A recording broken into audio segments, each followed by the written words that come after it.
নমস্কার বন্ধুরা, আমি রণদীপ। হিস্ট্রি দর্পণ এডুকেশনাল চ্যানেলে তোমাদের সকলকে আবারও স্বাগত।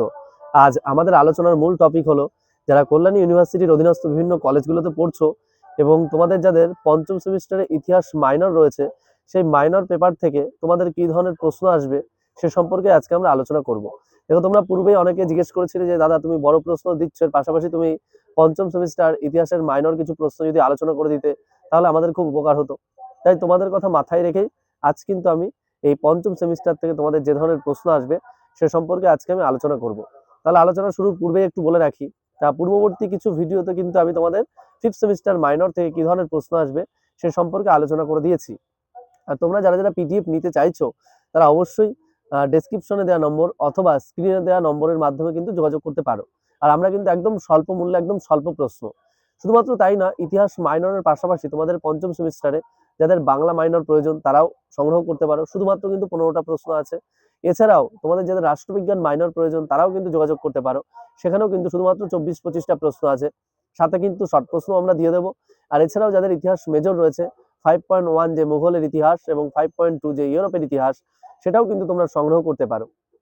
তার দেরি না করে চলো শুরু করা যাক আজকে তোমাদের পঞ্চম সেমিস্টার মাইনর ইতিহাস থেকে কি ধরনের ছোট প্রশ্ন আসতে পারে।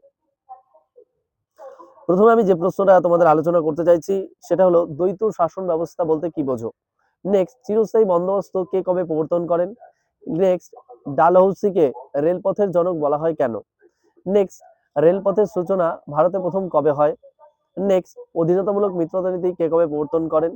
নেক্সট, রায়তওয়ারি বন্দোবস্ত কে কবে চালু করেন? নেক্সট, মহলওয়ারি বন্দোবস্ত কে কবে চালু করেন? নেক্সট, পাঞ্জাবে কোন বন্দোবস্ত প্রচলিত ছিল? নেক্সট, আমিনি কমিশন কে কবে গঠন করেন? নেক্সট, দ্বৈত শাসন ব্যবস্থার অবসান ঘটান কে?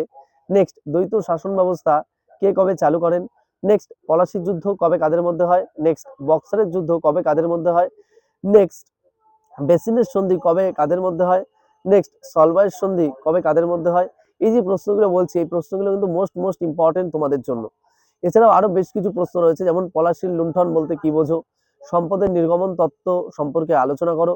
2 নম্বরের ক্ষেত্রে কিন্তু তোমাদের এই প্রশ্নগুলো মোস্ট ইম্পর্টেন্ট প্রশ্ন। আরো বেশ কিছু প্রশ্ন আমি তোমাদের আলোচনা করে দিচ্ছি, যেমন ধরো, ফোর্ট উইলিয়াম দুর্গ কে কবে দখল করেন? ফোর্ট উইলিয়াম কলেজ কে কবে স্থাপন করেন? তারপর এশিয়াটিক সোসাইটি কে কবে প্রতিষ্ঠা করেন? তারপর শ্রীরামপুর ব্যাপটিস্ট মিশন কারা কবে প্রতিষ্ঠা করেন? চাপেকর ভাতৃদ্বয় বলতে কাদের বোঝানো হয়েছিল? এই প্রশ্নগুলো। আলিপুর বোমা মামলা কি? অলিন্দ যুদ্ধ কবে কাদের মধ্যে হয়েছিল? 1920 সালে কোন আন্দোলন হয়েছিল? আইন অমান্য আন্দোলন কে কবে কেন প্রত্যাহার করেন? ভারত ছাড়ো আন্দোলন কবে হয়? নৌ বিদ্রোহ প্রথম কবে কোথায় সূচনা হয়েছিল? তেভাগা আন্দোলন বলতে কি বোঝো? সাঁওতাল বিদ্রোহের কয়েকজন নেতার নাম লেখো। এই যে প্রশ্নগুলো মোস্ট ইম্পর্টেন্ট কিন্তু তোমাদের সাথে আলোচনা করছি যেগুলো। নেক্সট যে প্রশ্নগুলো তোমাদের পড়তে হবে, মির্জাফর কত খ্রিস্টাব্দে বাংলার নবাব পদে বসেছিলেন? পলাশির যুদ্ধ কাদের মধ্যে হয়? প্রশ্নটা আমি আগেও আলোচনা করে দিলাম। নেক্সট, বিদারার যুদ্ধ কবে কাদের মধ্যে হয়? নেক্সট, 1760 সালের বিপ্লব বলতে কি বোঝো?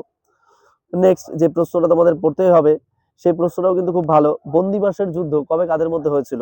মোস্ট ইম্পর্টেন্ট প্রশ্ন। নেক্সট আরেকটা যেটা প্রশ্ন, কোন চুক্তি দ্বারা ইঙ্গ মারাঠা মৈত্রী স্থাপিত হয়? নেক্সট, সুরাটের সন্ধি কবে কাদের মধ্যে হয়েছিল? নেক্সট, পুরন্দরের সন্ধি কবে কাদের মধ্যে হয়েছিল? এই যে প্রশ্নগুলো তোমাদের সাথে আলোচনা করছি, এই প্রশ্নগুলো কিন্তু মোস্ট ইম্পর্টেন্ট। তোমরা এই প্রশ্নগুলো একটু ভালো করে পড়ো। আর কারো যদি মনে হয় যে আমাদের পিডিএফ প্রয়োজন, অবশ্যই তোমরা ডেসক্রিপশনে দেওয়া নম্বর অথবা স্ক্রিনে দেওয়া নম্বরের মাধ্যমে কিন্তু যোগাযোগ করতে পারো। আর তোমরা যারা চ্যানেলে নতুন আছো অবশ্যই চ্যানেলটিকে সাবস্ক্রাইব করে নোটিফিকেশন অন করে রাখবে এবং বন্ধু বান্ধবদের মাঝে শেয়ার করতে ভুলবে না। আর তোমাদের আরো যদি কিছু প্রয়োজন হয় অবশ্যই তোমরা কমেন্ট বক্সে কমেন্ট করে জানাবে। আমরা চেষ্টা করব পরবর্তী ভিডিওতে তোমাদের সেই তথ্যগুলো তুলে ধরার। আর তোমরা যাদের মনে হচ্ছে যে পিডিএফ গুলো আমরা কিভাবে সংগ্রহ করবো, আমি বারবার বলছি তোমরা ডেসক্রিপশনে দেওয়া নম্বরের মাধ্যমে কিন্তু যোগাযোগ করতে পারো। আর তোমাদের যদি মনে হয় যে আমরা এর পাশাপাশি অন্য সাবজেক্টের মাইনর পেপারগুলো কি করে পাবো, কোথা থেকে যোগাযোগ করব, তোমরা কিন্তু একই যে নাম্বারটা দেওয়া রয়েছে স্ক্রিনে, এই নম্বরের মাধ্যমে তোমরা যোগাযোগ করতে পারো। আর ভিডিওটি সম্পূর্ণ দেখার জন্য তোমাদের সকলকে অসংখ্য ধন্যবাদ। দেখা হচ্ছে পরবর্তী ভিডিওতে। সকলে ভালো থাকবে, সুস্থ থাকবে। ধন্যবাদ।